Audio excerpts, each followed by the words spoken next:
This morning is going to be a very difficult question to answer, because this morning I'm going to be running the Solihull Half Marathon, and the big question is this still the worst half marathon on my roster?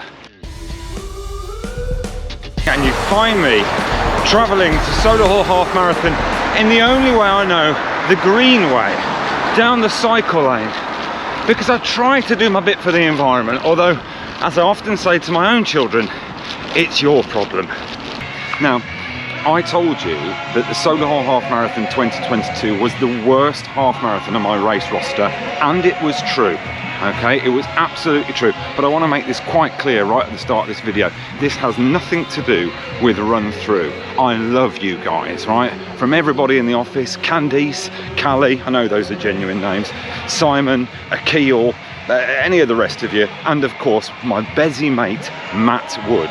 Right, Matt doesn't know we're friends, but I'm telling everyone that we absolutely are. I'm just going to go down and check out the toilets just for the review purposes. But it was the worst race on the roster for three reasons. One, something that couldn't be helped. It was about 31 degrees last year and horrendous. Right, I couldn't stand it. I genuinely don't think there were enough water stations, to be honest, and I think it was touch and go whether the race should have gone ahead, because I'd nearly soiled myself, and in fact if I'd have made a social media announcement, I think the race would have been cancelled. The second reason is because, you know, look, it's Solihull, and regardless of the fact that I've sort of taken the mickey a little bit with Broadway, Solihull is my manor. And to be honest, you're always harder on your own kids, aren't you? My dad certainly was when I was playing football as a kid. You know, get up, call yourself a man, crunch him, snap his back. You think that's a tackle? Didn't happen. Didn't happen. And for the third reason, the route went around Knoll. Now, Solihull is a very, very large town, right? Knoll, if you weren't accustomed to it, is the place to live, right? Everyone aspires to live in Knoll. But it felt a little bit like, this is a Solihull Half Marathon. What about Kingshurst? Why aren't we running around there? What about places like Smith's Wood? That's a joke. You can't go there, clearly. I want some trainers left when I finish the race. But Knoll just feels a little bit, I don't know, feels a little bit like a kid who's brought down in front of a load of relatives in his best jumper on Christmas Day. Only this jumper is manufactured by Gant, Crew Clothing or Ralph Lauren. It's not quite full Red Chino Brigade, but the Knobfest is off the scale. We'll be seeing them all later.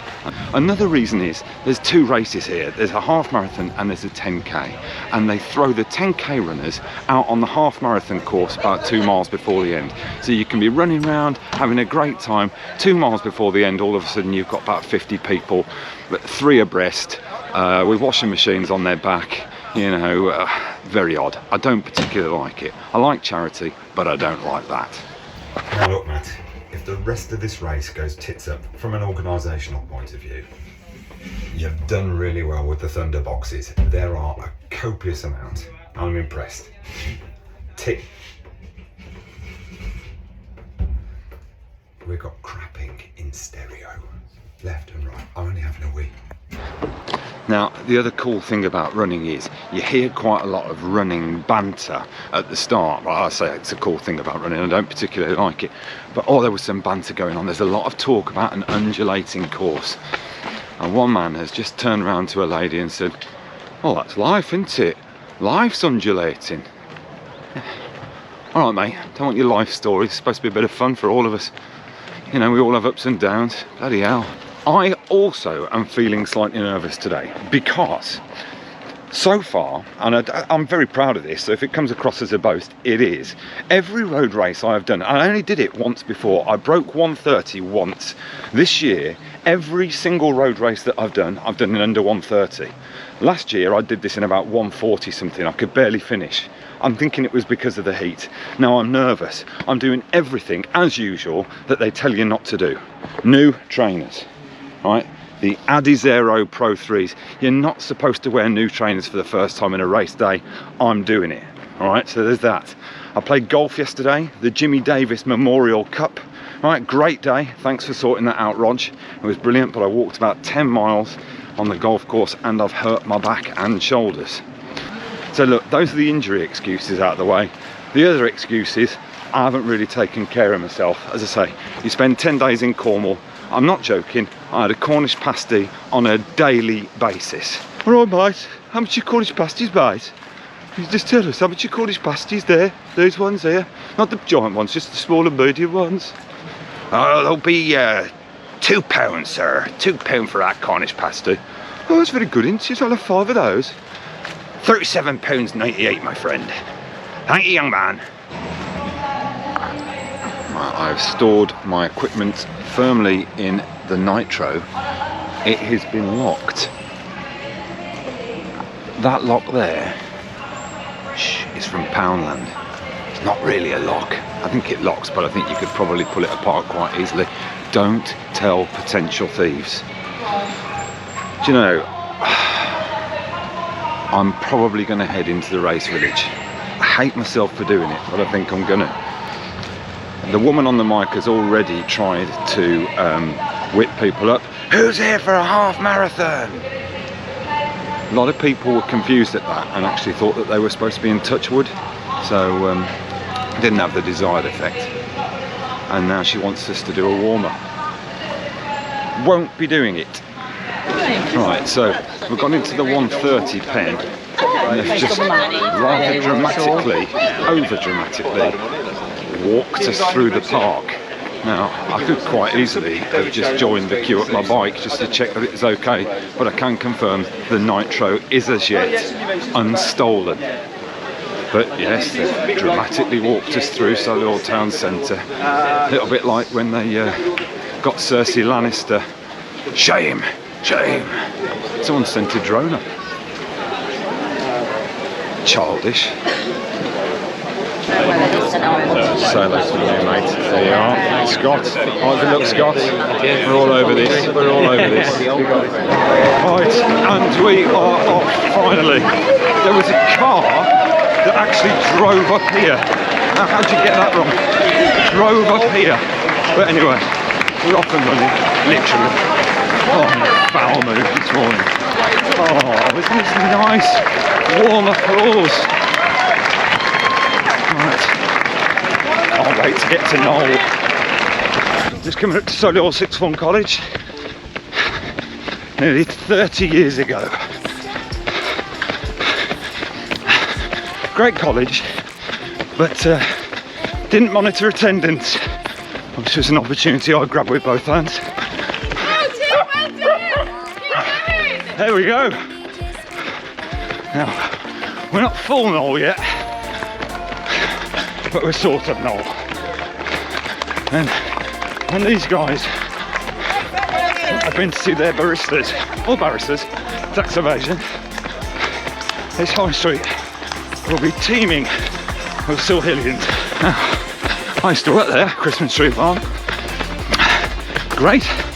Nothing like getting you to feel festive. And I lost count of the amount of times some of the bigger boy flipped me through the Christmas tree net machine. Funny to start with. After dark, not so funny. Yeah.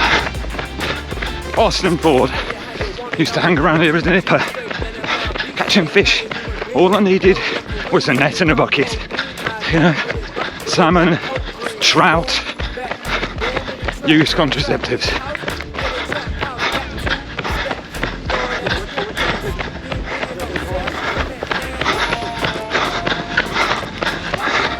Happy days. Things are never quite as big as you remember them to be, are they? That's what my wife says.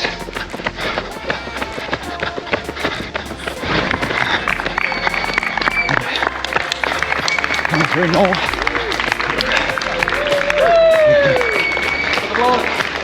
You can feel the warmth as people pack their wallets together.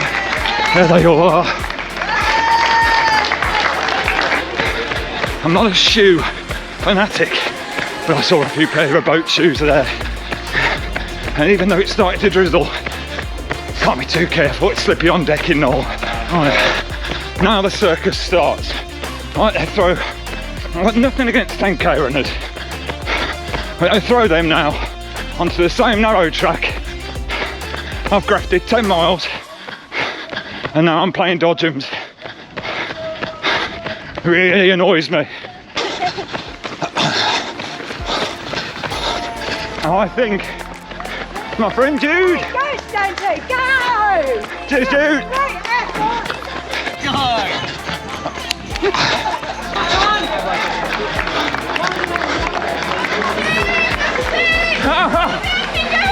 You get there?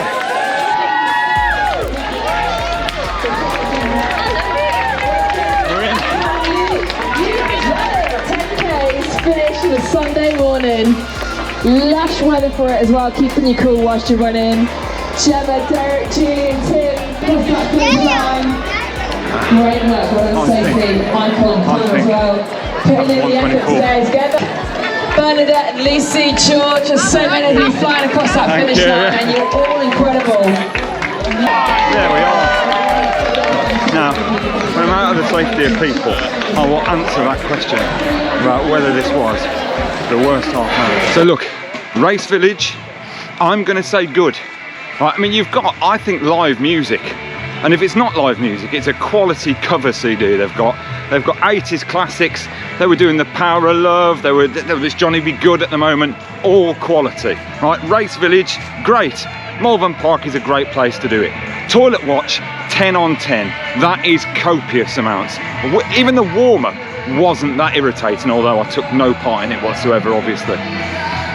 Medal, fabulous, great. Support around the course, support, excellent. Now the route is bad, right?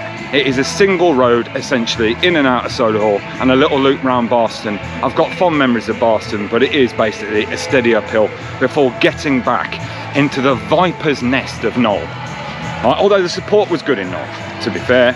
They were sleeping off some Prosecco. They have come out and they have, yeah, they've done all right. They've done themselves credit. So the route, not great. Although I do like the finish in the park. But the worst thing, and the thing that I think will stop me doing Solihull again, if I'm being completely honest, is the last 2 or 3 miles. It's great, you know, when you're working really hard, you've done 10 miles, you're putting it in, and then they throw you onto a very narrow lane. They only open half of it, and they chuck you in at the very moment that the 10k race, which is pretty big, are all going around that course, and it's essentially a game of dodgems for the last 2 miles. And I've got to be honest with you, I'm going to run a 10k. It looks like a great race, but it does spoil it, because you've focused on nothing else other than trying not to fall over, trying not to clip somebody else's heels, trying not to gob in somebody's face. I mean, that was unnecessary. I just lost my temper, you know. So that, I think, unless that changes, I'm not sure I'd do this one again. So, but my time was quality. 1 hour 24, I'm absolutely delighted at that, and I'll put that down to my bike riding warm-up on the way in. The key slips effortlessly into the lock, and the nitro is released. I've got my trusty steed. I'm about to saddle up on her, give her a kick in the stomach, and we're off and running. But just a little interesting anecdote just before I finish. There was a guy, a charity runner, who was dressed as a baby. Decided to run it as a baby. Odd choice. Oh, hang on. Oh, there goes my sphincter. And yeah, a bit of an odd choice. And I was having a wee in a bush at the start, as you do. And he sidled up beside me. And I said, mate, you've got a nappy on there. What? You just do it in the nappy, that's what it's there for. You know, it's a laugh. And he sort of didn't say much, did his business, and then went on. I just saw him at the finish when I went to go and get the nitro, and he was running to the end. Now, I don't know whether he did take my advice literally, but the nappy was full. You could see it as he ran past, like it was sort of hanging down. That was a full nappy. Now, if he'd already been for a wee, I can only speculate on what was in it. No, surely not. Remember, look, if you like the video and you've watched this far, hit like. It's really helpful. Right, see you next week.